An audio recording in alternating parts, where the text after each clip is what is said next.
नमस्कार दोस्तों, मैं हूं वंदना भारती और आप देख रहे हैं कमोडिटी इनसाइट्स विद वंदना भारती। और आज बात करेंगे गोल्ड और सिल्वर की। सबसे पहले और काफी सारी क्वेरीज यहाँ पे आई थी और उन्होंने कहा कि मैंने स्पॉट रेट लिया है, ये अच्छा किया है, तो मैं स्पॉट रेट को रेफर करना चाहूंगी। और साथ में कुछ यहाँ पे क्वेरीज थी जिसमें उन्होंने कहा था कि एटलीस्ट यहाँ पे स्पॉट प्राइसेस जो इंडिया का है वो यहाँ पे दिखाना चाहिए। तो आज शुरुआत वहीं से हम यहाँ पे करते हैं। और मैंने एक वेबसाइट है, आप खुद भी उसे रेफर कर सकते हैं। ये मनी कंट्रोल का वेबसाइट है, यहाँ पे जाके आप गोल्ड रेट कहीं का भी कैलकुलेट कर सकते हैं। और ये है आपको कैलकुलेशन 22 कैरेट और 24 कैरेट का आप यहाँ देख सकते हैं। जैसे कि अब होप तो यहाँ पे विजिबल होगा दिल्ली का। यहाँ पे मैंने 10 ग्राम का 24 कैरेट मैंने यहाँ पे किया और इसे कैलकुलेट करा। तो आज के हिसाब से जो आज का रेट आ रहा है ये 77,540 के करीब का आ रहा है। यही अगर आप 22 कैरेट का करते हैं तो 22 कैरेट में आपको जो गोल्ड की ज्वेलरीज आप लेते हैं वो आपको मिलेगा 73,850 के करीब का। तो यहाँ पे ओवरऑल देखा जाए 22 कैरेट और 24 कैरेट में 4,000 का फर्क हो जाता है। मुंबई का गोल्ड यहाँ पे थोड़ा सा आपको सस्ता मिलेगा। तो अगर आप यहाँ पे मुंबई देखेंगे तो हल्का से यहाँ पे फर्क आता हुआ दिखेगा। और इसे आप कैलकुलेट करते हैं तो 77,330 के करीब आता है, जो 580 आ रहा था यहाँ पे दिल्ली का। और अगर 22 कैरेट यहाँ पे कैलकुलेट करते हैं तो 73,650 के करीब है।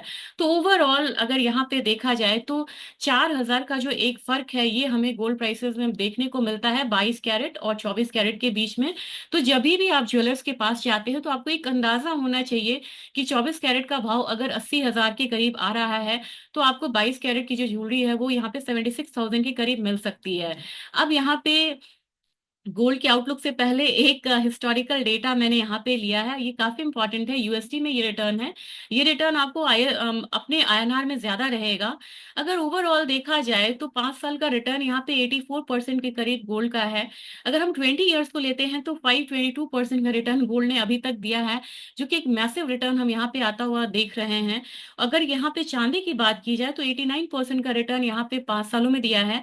यानी कि गोल्ड को 5 साल में तो सिल्वर ने यहाँ पे सुपरसीड करा है। लेकिन अगर 20 साल की बात की जाए तो गोल्ड का रिटर्न 522% है, ये 371% के करीब का है। तो मुझे बहुत इंटरेस्टिंग डेटा लगा और मुझे लगा कि मुझे आपसे ये शेयर करना चाहिए। क्योंकि यहाँ पे आप देख सकते हैं कि अब यहाँ पे सिल्वर की डिमांड काफी ज्यादा बढ़ रही है। और सिल्वर की डिमांड यहाँ पे बढ़ रही है तो मेरे ख्याल से यहाँ पे सप्लाई साइड भी डेफिसिट है। तो अब ये जो अपसाइड पोटेंशियल है ये गोल्ड से ज्यादा आपको हो सकता है कि आने वाले 1-2 सालों में सिल्वर में यहाँ पे देखने को मिले। तो यहाँ पे आप अगर इस चार्ट को भी अगर आप रेफर करते हैं तो आपको ये पता चल रहा है कि यहाँ पे कॉमिक्स गोल्ड है और ये स्पॉट है। ये आपको जो रेड कैंडल है ये आपको फ्यूचर्स है और ये आपका स्पॉट है। तो स्पॉट जो है वो भी अब नीचे जा रहा है और यहाँ पे फ्यूचर्स में भी थोड़ा सा हम यहाँ पे एक ओवरऑल एक डाउन साइड आता हुआ यहाँ पे देख सकते हैं। लेकिन ये गैप जो है ये फ्यूचर्स और स्पॉट के बीच में काफी ज्यादा बढ़ा है, जो मैं कल के दिन में आपसे शेयर कर रही थी। अब आज के ट्रिगर्स के बारे में बात करते हैं। सबसे पहले आज के ट्रिगर्स में सबसे इंपॉर्टेंट है कि inflation data as per expected आया था और यहाँ पे उम्मीद है एक बार कि inflation data as per expected है तो यहाँ पे जो इंटरेस्ट रेट कट है वो यहाँ पे जारी रहेगा। और दूसरी चीज ये है कि आज ईसीबी की मीटिंग है और ईसीबी की जब मीट होगी यहाँ पे तो यहाँ पे एक रेट कट की जो यहाँ पे गुंजाइश है वो बनती हुई नजर आ रही है। ईसीबी की मीटिंग आपको यहाँ पे 6:45 6:45 के करीब इंडियन टाइमिंग से होगा। उस समय गोल्ड वॉलेटाइल होगा, जरूर ध्यान दीजिएगा। और यहाँ पे 25 बेसिस पॉइंट से एक रेट कट की यहाँ पे संभावना है। तो अगर ईसीबी का रेट कट होता है तो क्या होगा, गोल्ड का जैसे सॉरी डॉलर इंडेक्स का जब रेट कट होता है तो गोल्ड के प्राइसेस ऊपर जाते हैं। लेकिन जब ईसीबी का रेट कट यहाँ पे होगा तो आपको यहाँ पे हो सकता है कि प्राइसेस गोल्ड के नीचे जाएं। क्योंकि कभी भी यूरो और गोल्ड का पॉजिटिव कोरिलेशन होता है। तो एक बार ही आप देख सकते हैं कि 6:45 या उससे पहले हो सकता है कि हल्का करेक्शन आपको गोल्ड यहाँ पे लेता हुआ दिखे। तो ये थी कोरिलेशन की बात कि मार्केट कैसे कोरिलेट करेगी यहाँ पे ईसीबी की जब मीटिंग होगी तो यूरो से।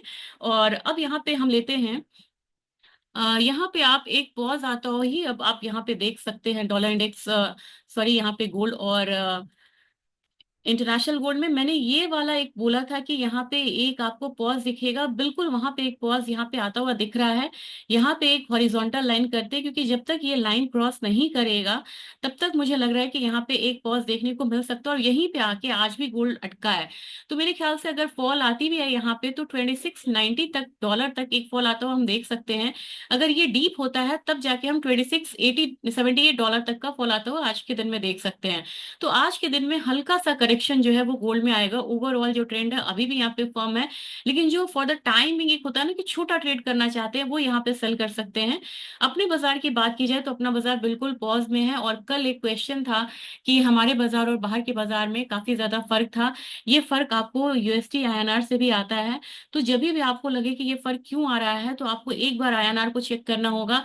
आईएनआर अपना बिल्कुल अपना जो सबसे डिप्रिशिएटेड जो वैल्यू है उसके करीब ट्रेड हो रहा है।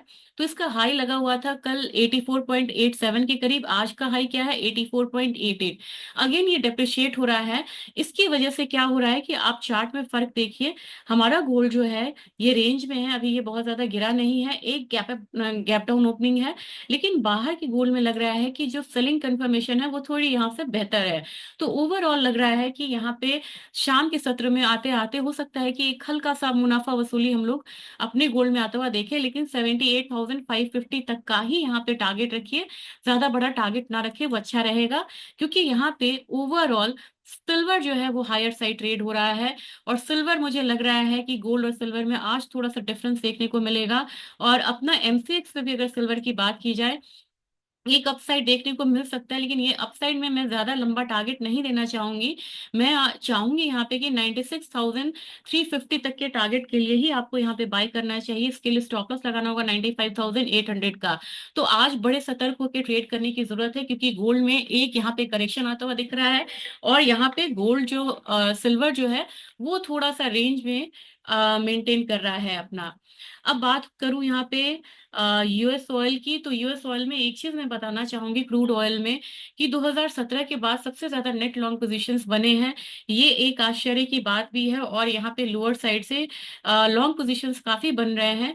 इसकी वजह से आप देखिए जो ये इसने एक बेस बनाया है ना, डब्ल्यूटीआई ने, इस बेस को ये ब्रीच नहीं कर रहा है। जबकि लगातार आपको न्यूज मिलेगा कि इंटरनेशनल मार्केट में डिमांड कम हुई है, सप्लाई साइड ज्यादा है, यूएस में रिकॉर्ड डिमांड है, जियोपॉलिटिकल टेंशन है, इसके बाद भी यहाँ पे सप्लाई साइड काफी स्मूथ है। और प्रोडक्शन यहाँ पे ओपेक नहीं बढ़ा रहा है, क्योंकि वो चाह रहा है कि प्राइसेस जो है वो मेंटेन रहे।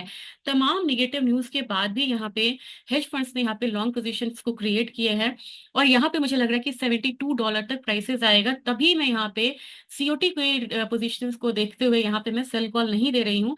और मुझे लग रहा है कि क्रूड ऑयल में कल भी मैं बाय थी, आज के दिन में आपको प्रॉफिट बुक करना चाहिए।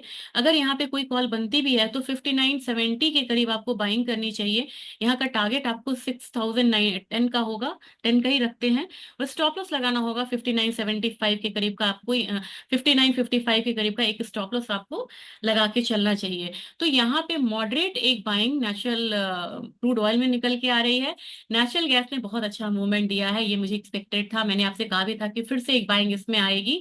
और नेचुरल गैस में अब मुझे लग रहा है कि अपने बाजार की बात की जाए तो 280 283 का टारगेट था, उससे ऊपर ये कमोडिटी ट्रेड हो रही है। टारगेट को यहाँ पे आप एक्सटेंड करके आप ले जा सकते हैं। और ये मैं आपसे दिखाती हूँ कि ये टारगेट अब यहाँ पे क्या बनेगा। बड़ा छोटा टारगेट मैं देती हूँ, कई लोगों को यहाँ पे कंप्लेन भी होता है। 293 से 295 का टारगेट यहाँ पे मैं यहाँ पे दे रही हूँ नेचुरल गैस में। और मुझे लग रहा है कि हल्की बाइंग यहाँ पे कंटिन्यू रह सकती है आज के दिन में भी। जब तक यहाँ पे 297 का क्लोजिंग नहीं देता है उससे ऊपर का, तब तक हम यहाँ पे नेक्स्ट लेग ऑफ रैली को कंफर्मेशन नहीं मानेंगे।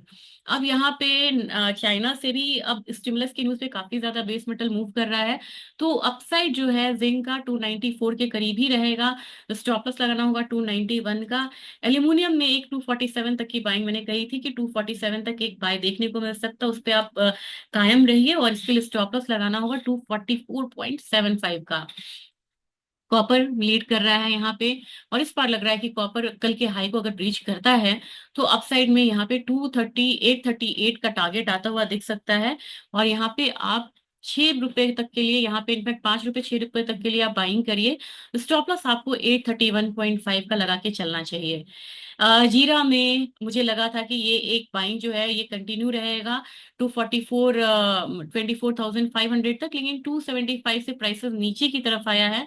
आज फिर एक रिवर्सल है, लेकिन इसको ही आप यहाँ पे रेजिस्टेंस मान के चलिए। जब तक इससे ऊपर की क्लोजिंग नहीं होती है 24,250 से ऊपर, तब तक बहुत ज्यादा हम अपसाइड नहीं मानेंगे। और एक्सपोर्ट फिगर्स यहाँ पे जब तक बहुत ज्यादा इंप्रूव नहीं होता है, तब तक यहाँ पे बहुत बड़ी तेजी की यहाँ पे गुंजाइश थोड़ी सी कम लग रही है यहाँ पे।